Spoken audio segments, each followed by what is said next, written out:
اعوذ باللہ من الشیطان الرجیم بسم اللہ الرحمن الرحیم۔ شروع اللہ تعالیٰ کے نام سے جو بڑا مہربان نہایت رحم کرنے والا ہے۔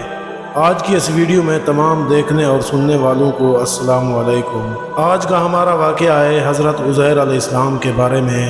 واقعہ شروع کرنے سے پہلے سب دوستوں سے گزارش ہے کہ ہماری ویڈیو کو لائک اور چینل کو سبسکرائب کر دیں۔ تو چلیے دوستوں واقعہ شروع کرتے ہیں۔ یہ واقعہ ہے ایک اللہ تعالیٰ کے برگزیدہ نبی کا، جن کی زندگی میں اللہ تعالیٰ نے ایک ایسا معجزہ ظاہر فرمایا جو عقل کو حیران اور دل کو ایمان سے بھر دیتا ہے۔ یہ کہانی ہے وقت کے تھم جانے کی، صدیوں کا راز افشا ہونے کی۔ یہ واقعہ ہے حضرت عزیر علیہ السلام کا، جنہیں اللہ تعالیٰ نے موت کے بعد دوبارہ زندہ کیا تاکہ انسان جان لے کہ اللہ ہر چیز پر قادر ہے۔ آئیے سنیں وہ ایمان افروز واقعہ جو دلوں کو جھنجھوڑ دیتا ہے اور اللہ کی قدرت کا بے مثال نمونہ بن کر ہمیں آخرت کی حقیقتوں سے روشناس کراتا ہے۔ تو چلیے دوستوں مکمل واقعہ شروع کرتے ہیں۔ حضرت عزیر علیہ السلام اللہ تعالیٰ کے انبیاء علیہ السلام میں سے ایک برگزیدہ نبی تھے، جنہیں اللہ تعالیٰ نے حضرت سلیمان اور حضرت عیسیٰ علیہ السلام کے درمیان کے زمانہ میں نبوت عطا فرمائی۔ آپ علیہ السلام اللہ تعالیٰ سے جو دعا مانگتے اللہ رب العزت اسے قبول فرماتے۔ بخت نصر بادشاہ نے اپنے دور بادشاہت میں بیت المقدس پر حملہ کر کے وہاں کے اکثر باشندوں کو قتل کر کے اس بستی کو ویران کر دیا اور بنی اسرائیل کے بہت سے افراد کو قید کر کے اپنے ہاں بابل لے گیا۔ ان افراد میں حضرت عزیر علیہ السلام بھی تھے۔ کچھ مدت کے بعد جب آپ علیہ السلام کی رہائی ہوئی تو آپ علیہ السلام ایک گدھے پر سوار اس بابرکت بستی کے پاس سے گزرے جسے بخت نصر نے ویران کر دیا تھا۔ آپ علیہ السلام نے جب اس بستی کا یہ حال دیکھا تو سوچنے لگے کہ یہ بستی کیسے آباد تھی۔ چاروں طرف چہل پہل تھی اور خوبصورت و عالیشان مکانات تھے۔ افسوس کہ اب اس کا حشر کیا ہو گیا۔ یہ بھی خیال آیا کہ اجڑنے کے بعد اب یہ بستی کیسے آباد ہوگی۔ اب تو اس میں کوئی انسان دکھائی ہی نہیں دیتا اور نہ ہی کوئی گھر نظر آتا ہے۔ پہلی سی چہل پہل، پہلی سی آبادی کیسے ہو سکتی ہے؟ آپ علیہ السلام کے دل میں اس قسم کے خیال آ رہے تھے کہ اللہ تعالیٰ نے آپ علیہ السلام کو اس جگہ فوت کر دیا۔ آپ علیہ السلام کی وفات کے 70 سال بعد بیت المقدس آباد ہوا۔ بنی اسرائیل نے اسے چاروں طرف سے آباد کر دیا۔ پہلے سے زیادہ رونق اور چہل پہل ہو گئی، عالیشان و خوبصورت مکانات بن گئے اور لوگ بڑے عیش و آرام سے یہاں رہنے لگے۔ پھر اللہ تعالیٰ نے عزیر علیہ السلام کو پورے 100 سال کے بعد زندہ کیا۔ جب روح جسم میں آئی تو اللہ کے کمال صنعت کا مشاہدہ کرنے لگے۔ آپ علیہ السلام نے پہلے تو اپنے تمام جسم میں زندگی کی لہر دوڑتی ہوئی محسوس فرمائی۔ پھر جب پوری طرح زندہ ہو گئے تو اللہ تعالیٰ نے آپ علیہ السلام سے فرشتہ کے ذریعے پوچھا کہ یہاں کتنی دیر ٹھہرے؟ آپ علیہ السلام نے کہا کہ میں 1 دن یا اس سے کچھ کم۔ اللہ رب العزت نے فرمایا کہ آپ پورے 100 سال کے بعد زندہ ہوئے ہیں۔ آپ علیہ السلام کے پاس جو کھانے پینے کی اشیاء، انگور، انجیر اور کچھ پھلوں کا رس تھا، ان میں سے کوئی ایک بھی خراب نہیں ہوئی۔ پھر حکم ہوا کہ اب اپنا گدھا دیکھو۔ اللہ تعالیٰ نے آپ علیہ السلام کی آنکھوں کے سامنے گدھا زندہ فرما دیا۔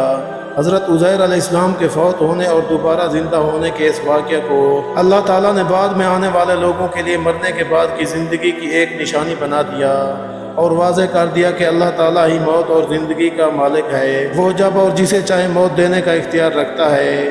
جب وہ دنیا میں موت کے بعد زندہ کرنے کی قدرت رکھتا ہے تو مرنے کے بعد بھی وہ زندہ کرنے پر بدرجہ اولا قادر ہے۔ دوبارہ زندہ ہونے کے بعد آپ علیہ السلام گدھے پر سوار ہو کر اپنے علاقہ میں آئے تو لوگوں نے آپ علیہ السلام کو نہ پہچانا اور نقشہ تبدیل ہونے کی وجہ سے آپ علیہ السلام بھی اپنا گھر نہ پہچان پائے۔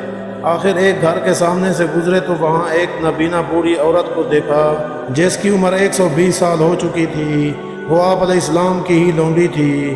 آپ علیہ السلام نے اسے پہچان لیا اور کہا، اے اللہ کی بندی، کیا یہ عزیر کا گھر ہے؟ یہ سن کر وہ عورت رو پڑی اور کہا، مدتیں گزر گئی، کسی نے عزیر کا نام ہی نہیں لیا، لوگ انہیں بھول چکے ہیں۔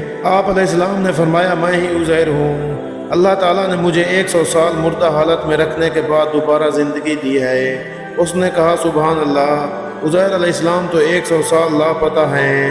آپ علیہ السلام نے فرمایا، میں وہی عزیر ہوں۔ اس نے کہا کہ عزیر تو مستجاب الدعوات تھے، ان کی دعا سے اللہ تعالیٰ بیماروں کو شفا عطا فرماتے تھے۔ اگر آپ واقعی عزیر ہیں تو آپ علیہ السلام میرے لیے دعا کریں کہ اللہ تعالیٰ میری بینائی لوٹا دیں تاکہ میں آپ کو دیکھ کر پہچان سکوں۔ آپ علیہ السلام نے اللہ تعالیٰ سے دعا مانگی اور اس کی آنکھوں پر ہاتھ پھیرا تو اللہ تعالیٰ نے اس کی بینائی واپس لوٹا دی۔ آپ علیہ السلام نے فرمایا اللہ تعالیٰ کے حکم سے اٹھ کھڑی ہو۔ وہ فوراً اٹھ کھڑی ہوئی۔ اس نے جب عزیر علیہ السلام کو دیکھا تو پکار اٹھی کہ میں گواہی دیتی ہوں کہ آپ واقعی عزیر ہیں۔ پھر وہ بنی اسرائیل کی ایک مجلس میں گئی جہاں حضرت عزیر علیہ السلام کا 118 سال کا بوڑھا بیٹا موجود تھا۔ ان سے کہا عزیر تشریف لے آئے ہیں۔ انہیں یقین نہ آیا۔ لوگ آپ علیہ السلام کے پاس آئے اور آپ علیہ السلام کو پہچاننے کی کوشش کرنے لگے۔ آپ علیہ السلام کے بیٹے نے کہا کہ ابو جان کے کندھوں کے درمیان ایک تل تھا، لہٰذا وہ دیکھا جائے۔ آپ علیہ السلام نے جب کندھے سے کپڑا اٹھایا تو وہ علامت موجود تھی۔ لوگوں نے کہا ہماری قوم میں عزیر کے سوا کسی کو تورات زبانی یاد نہیں تھی، کیونکہ بخت نصر نے جب حملہ کیا تھا تو اس میں تورات کے تمام تحریری نسخوں کو بھی جلا دیا تھا۔ اگر آپ واقعی عزیر ہیں تو آپ کو پوری تورات یاد ہوگی، لہٰذا آپ ہمیں نئے سرے سے تورات لکھ کر دیں۔ آپ علیہ السلام نے پوری تورات لکھ کر بنی اسرائیل کے حوالے کی، جس پر انہیں یقین ہو گیا کہ آپ علیہ السلام واقعی اللہ کے نبی عزیر علیہ السلام ہیں۔ انہوں نے آپ علیہ السلام سے متاثر ہو کر آپ علیہ السلام کو آپ کے مقام سے بڑھاتے ہوئے اللہ تعالیٰ کا بیٹا کہنا شروع کر دیا اور کہنے لگے کہ آپ اللہ کے پاس گئے ہوئے تھے جو ابھی واپس آئے ہیں۔ اللہ تعالیٰ نے قرآن مجید میں ان کا واقعہ ذکر فرمایا ہے اور ساتھ ساتھ یہود کے غلط عقیدہ کی وضاحت بھی فرمائی ہے۔ اللہ تعالیٰ نے قرآن مجید کی سورت بقرہ آیت نمبر 259 میں فرمایا، یا آپ نے اس شخص کے واقعے پر غور نہیں کیا جو ایک ایسی بستی کے پاس سے گزرا جو اپنی چھتوں پر گر پڑی تھی۔ وہ اسے دیکھ کر کہنے لگا اللہ اس بستی کو موت کے بعد دوبارہ کیسے زندہ کرے گا؟ اس پر اللہ نے اسے 100 سال کے لیے موت دے دی۔ پھر زندہ کر کے پوچھا تم کتنی مدت اس حال میں رہے ہو؟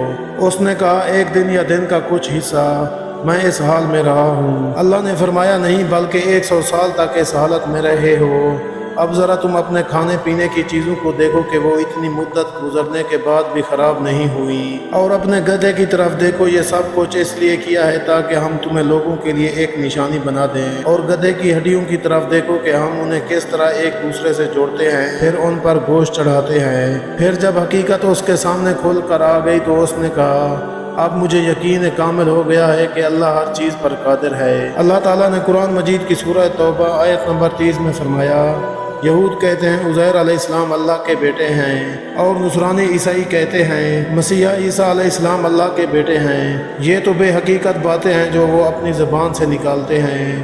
یہ ان کفار کی بات کی نقل کر رہے ہیں جو ان سے پہلے گزر چکے ہیں۔ اللہ انہیں ہلاک کرے، یہ کہاں بہہ کے چلے جا رہے ہیں۔ اللہ تعالیٰ تمام نقائص سے پاک ہیں۔ اللہ تعالیٰ کا نہ کوئی باپ ہے، نہ بیٹا، اور نہ ہی بیوی۔